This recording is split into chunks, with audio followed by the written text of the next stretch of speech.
આપણે ધોરણ 10 વિજ્ઞાન વિષયમાં પ્રકરણ 4 કાર્બન અને તેના સંયોજનોનો અભ્યાસ કરી રહ્યા છીએ. આજે ચોથો લેક્ચર છે, જેમાં આપણે ખૂબ જ અગત્યની વાત કરવા જઈ રહ્યા છીએ. આજનો જે લેક્ચર છે એને તમે જેટલો વધુ સારી રીતે સમજશો અને વધુ યાદ રાખશો, તેટલું જ તમને પછીના લેક્ચર્સમાં વધુ ને વધુ ખબર પડશે. એટલે કે આપણે હવે પછીના લેક્ચર માટેની જે પાયાકીય જરૂરિયાતો છે, જે બાબતો આપણે યાદ રાખવાની છે, એને ક્રમશઃ સમજતા જઈશું. આપણે સમજવા માગીએ છીએ હાઇડ્રોકાર્બન સંયોજનો એટલે શું અને એના પ્રકારો કયા કયા છે અને તેનું નામકરણ કેવી રીતે કરી શકાય. એ બેઝિક બાબતો આપણે આજના લેક્ચરમાં શીખીશું. ખૂબ ધ્યાન આપજો, અગત્યનું છે. આગળના વર્ષોમાં પણ તમારે એને કામમાં લેવાનું થશે. તો આપણે સૌપ્રથમ સમજીએ હાઇડ્રોકાર્બન સંયોજનો એટલે શું. આપણે તો કાર્બન અને તેના સંયોજનોની વાત કરી જ રહ્યા છીએ, એટલે કે કાર્બનિક સંયોજનોમાં જ આપણે હવે સમજવાના છીએ હાઇડ્રોકાર્બન સંયોજનો એટલે શું. તો જે કાર્બનિક સંયોજનો હાઇડ્રોજન અને કાર્બન ધરાવે છે, જે કાર્બનિક સંયોજનોમાં કાર્બન પણ હોય અને હાઇડ્રોજન પણ હોય, તેને હાઇડ્રોકાર્બન સંયોજનો કહેવામાં આવે છે. તો હાઇડ્રોકાર્બન સંયોજનો એટલે શું? જે કાર્બનિક સંયોજનો કાર્બન અને હાઇડ્રોજન ધરાવે તેને હાઇડ્રોકાર્બન સંયોજનો કહે છે. જે કાર્બનિક સંયોજનો કાર્બન અને હાઇડ્રોજન ધરાવે તેને હાઇડ્રોકાર્બન સંયોજનો કહે છે. આ હાઇડ્રોકાર્બન સંયોજનો એના મુખ્ય બે ભાગ છે. કાર્બન પરમાણુ વચ્ચે રહેલા બંધની સંખ્યાને આધારે તેના બે પ્રકારો છે. એમાંનો પહેલો પ્રકાર છે સંતૃપ્ત હાઇડ્રોકાર્બન સંયોજનો. હું ટૂંકમાં હાકા લખું છું, તમારે સમજવાનું છે હાઇડ્રોકાર્બન સંયોજનો. અને બીજો પ્રકાર છે અસંતૃપ્ત હાઇડ્રોકાર્બન સંયોજનો. બરાબર સમજજો, કારણ કે નામકરણમાં આ બધી બાબતોને આપણે ધ્યાનમાં લઈશું. તો કાર્બનિક સંયોજનો એમાં કાર્બન પરમાણુ વચ્ચેની બંધની સંખ્યાને આધારે તેના બે પ્રકાર છે, સંતૃપ્ત હાઇડ્રોકાર્બન સંયોજનો અને અસંતૃપ્ત હાઇડ્રોકાર્બન સંયોજનો. હવે આપણે સમજીએ કે સંતૃપ્ત હાઇડ્રોકાર્બન સંયોજન કોને કહેવાય. તો જે હાઇડ્રોકાર્બન સંયોજનોમાં કાર્બન પરમાણુ વચ્ચે એકલ બંધ આવેલો હોય, એકલ સહસંયોજક બંધ હોય, તેને સંતૃપ્ત હાઇડ્રોકાર્બન સંયોજનો કહેવામાં આવે છે. જે હાઇડ્રોકાર્બન સંયોજનોમાં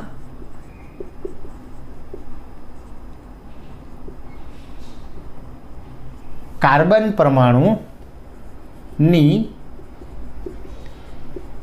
ચારેય સંયોજકતા એકલ બંધથી જોડાયેલી હોય. કાર્બન પરમાણુની ચારેય સંયોજકતા એકલ સહસંયોજક બંધથી જોડાયેલી હોય તો તેને સંતૃપ્ત હાઇડ્રોકાર્બન સંયોજનો કહે છે. અસંતૃપ્ત એટલે શું એની વાત કરીએ તો જે હાઇડ્રોકાર્બન સંયોજનોમાં કાર્બન પરમાણુ વચ્ચે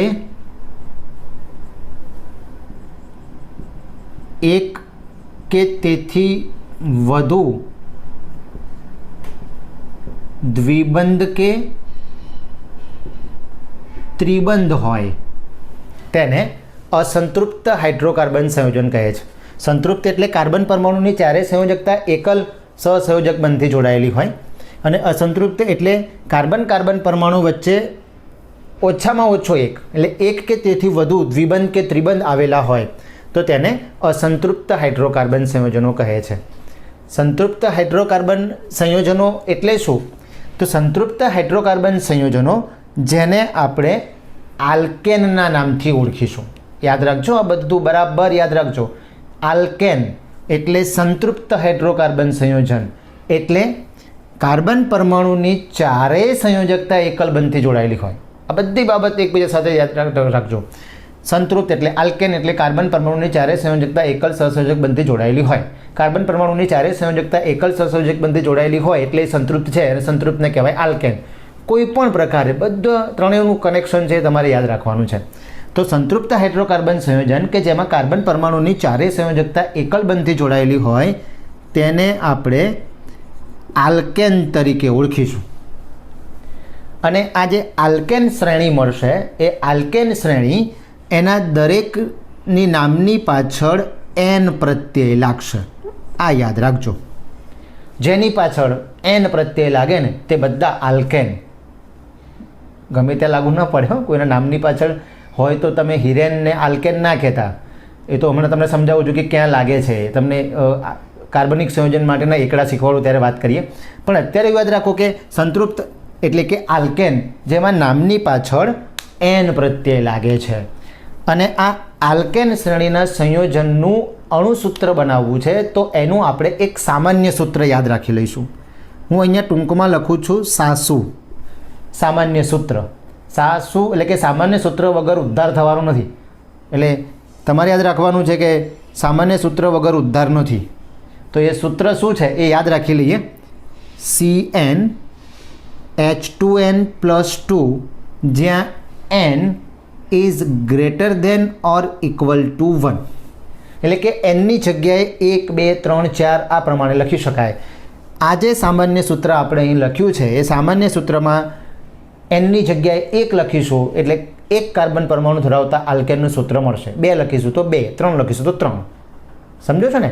તો આલ્કેન શ્રેણીના સંયોજનના નામની પાછળ એન પ્રત્યય લાગે જેનું સામાન્ય સૂત્ર યાદ રાખવાનું જ છે.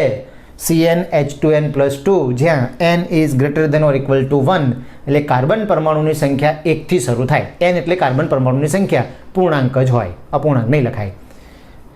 હવે આપણે વાત કરીએ અસંતૃપ્ત હાઇડ્રોકાર્બન સંયોજન. આપણે એવું કીધું ને કે કાર્બન કાર્બન પરમાણુ વચ્ચે એક કે તેથી વધુ દ્વિબંધ કે ત્રિબંધ આવેલા હોય છે. તો જો કાર્બન કાર્બન પરમાણુ વચ્ચે દ્વિબંધ આવેલો હશે તો તેને આપણે આલ્કીનના નામથી ઓળખીશું. સંતૃપ્ત આલ્કેનના નામથી ઓળખાશે.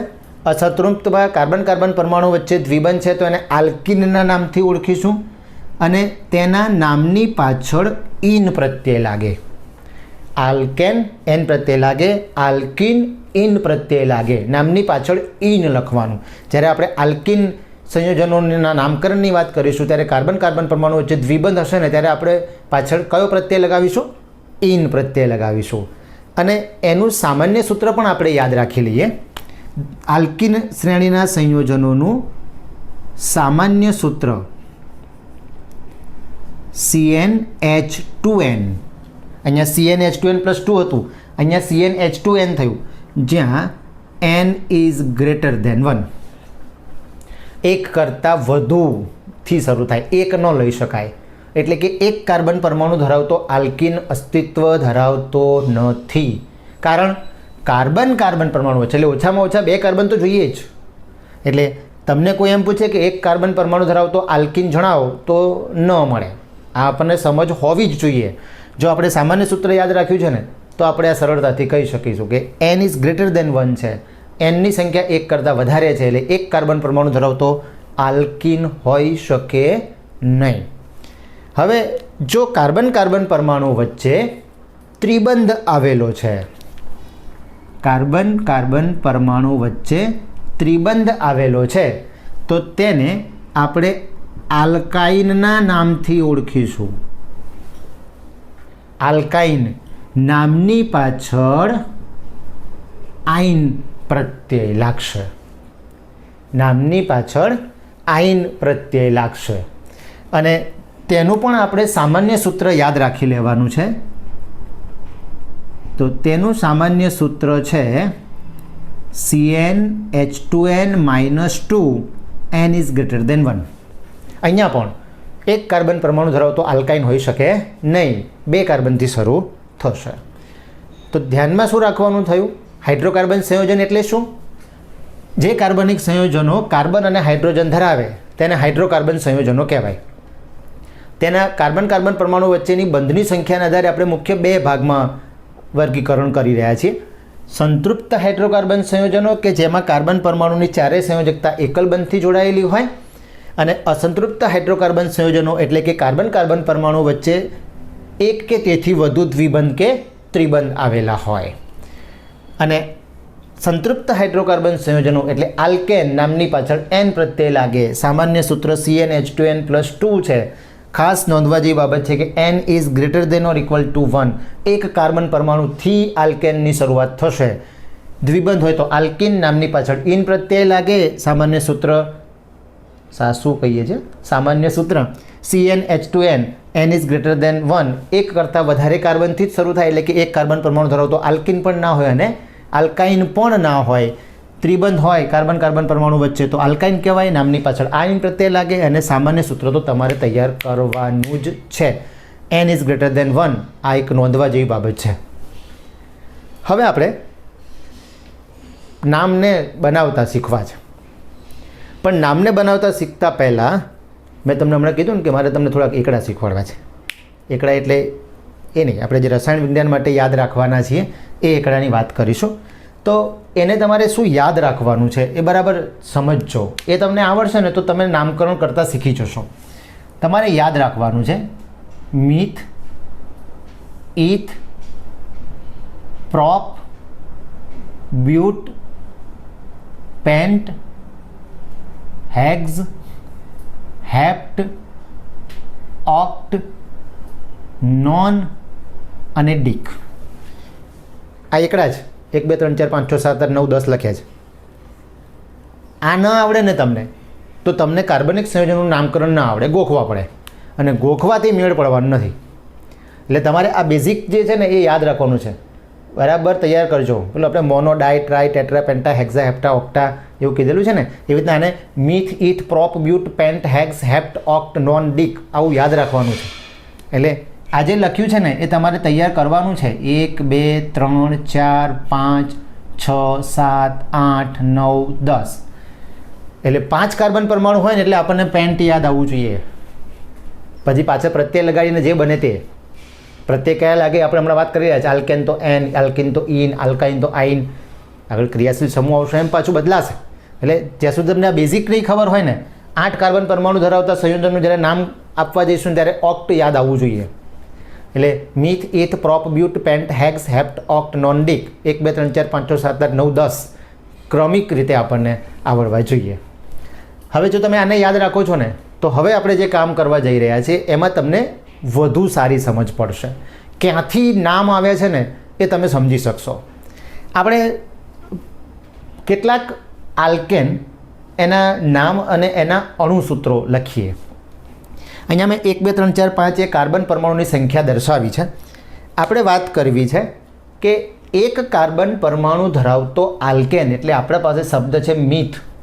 કયો પ્રત્યય લાગશે એ દેખાય છે એન, તો નામ બનશે મિથેન. સમજી ગયા ને? મિથ આવે તો મિથેન. 2 નંબર માટે શું આપણે સમજ્યા? ઇથ. તો શું કહીશું? ઇથેન. આવે ને? 3 માટે કયો શબ્દ યાદ રાખવાનો છે? Meth, eth, prop. પ્રોપ એટલે એન પ્રત્યય લગાવવાથી પ્રોપેન. 4 નંબર માટે બ્યુટ, એન પ્રત્યય લગાવવાથી બ્યુટેન. 5 એટલે પેન્ટ, એન પ્રત્યય લગાવો તો શું બને? બનાવો તો પેન્ટ વત્તા એન શું બને? પેન્ટેન. તો 5 કાર્બન પરમાણુ ધરાવતો આલ્કેન જેનું નામ બનશે પેન્ટેન. હવે આપણે અણુસૂત્ર લખવા છે. તો આપણી પાસે સામાન્ય સૂત્ર છે CnH2n+2. એમાં એનની જગ્યાએ 1 મૂકો તો C1 થાય. અહીંયા 1 મૂકો તો 2 એકા 2 વત્તા 2 4 થાય. તો C1H4. 1 લખવાનો રિવાજ નથી. C1H4 નહીં લખીએ, CH4 આવું લખીશું. તો મિથેનનું અણુસૂત્ર છે CH4.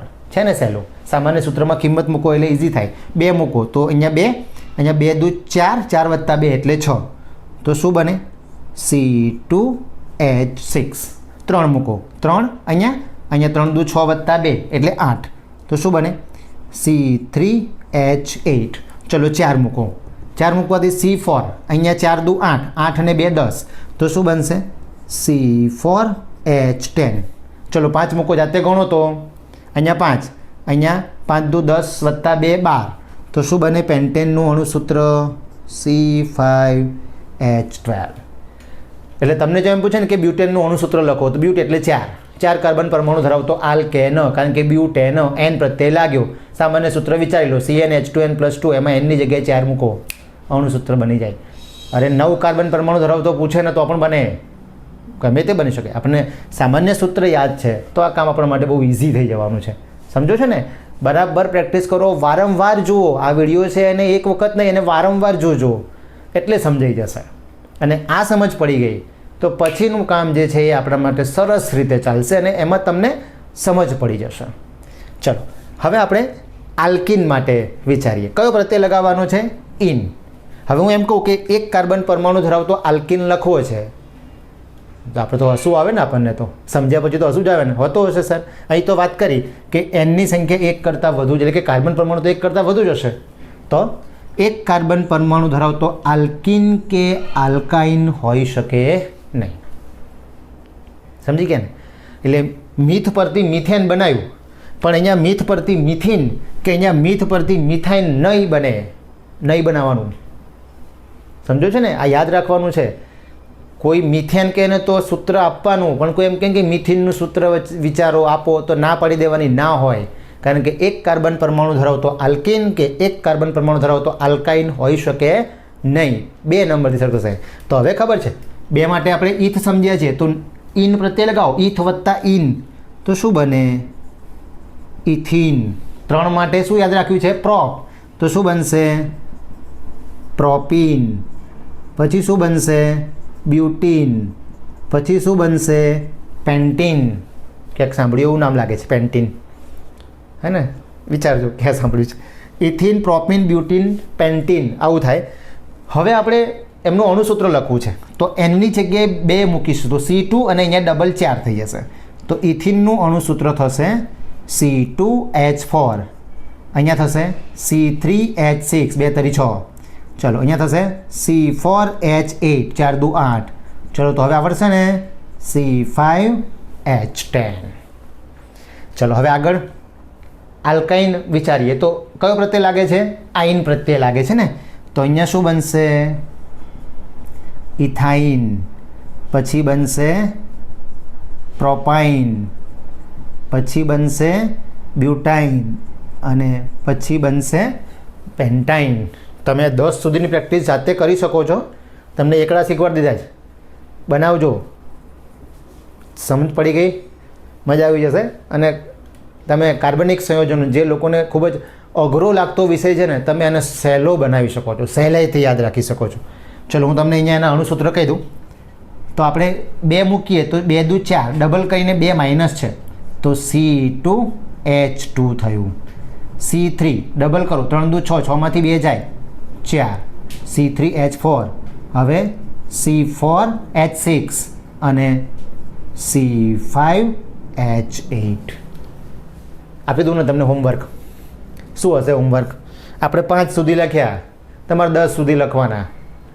એન પ્રત્યય લગાવીને લખો, સામાન્ય સૂત્રમાં 1 2 3 4 5 6 મૂકીને સાદરૂપ આપીને લખો. આટલું જો આપણને આવડી ગયું છે તો આપણું કામ થોડુંક સહેલું થઈ જશે, હે ને? કારણ કે પછી આપણે નામકરણના સૂત્રોની પ્રેક્ટિસ કરીશું. એક આખો લેક્ચર લઈશું આપણે, જેમાં તમને સૂત્ર લખતા શીખવાડીશું અને સૂત્ર પરથી નામ લખતા પણ શીખવાડીશું. બહુ પ્રેક્ટિસ કરવી છે આપણે એની, તમને ફાવી જાય એના માટે. એટલે વિષય ભલે આપણે એવું કહેતા હોય કે અઘરું છે, નથી સમજ પડતી, પણ જો તમે આ બધું યાદ રાખતા રાખતા સાથે સાથે ચાલતા ચાલતા આવો છો તો કોઈ તકલીફ પડવાની નથી, પ્રોમિસ. સમજી ગયા ને? તો આ વર્ગીકરણ છે ને એ તમારે પરફેક્ટ તૈયાર કરવાનું છે. સમજો, યાદ કરો, વ્યાખ્યા સાથે બધું જ 4-5 વખત લખો, વારંવાર લખો, વાંચો, આવડી જશે. હવે આપણે આ બાબતને આગળ વધારે સમજવા માટે પ્રયત્ન કરીશું.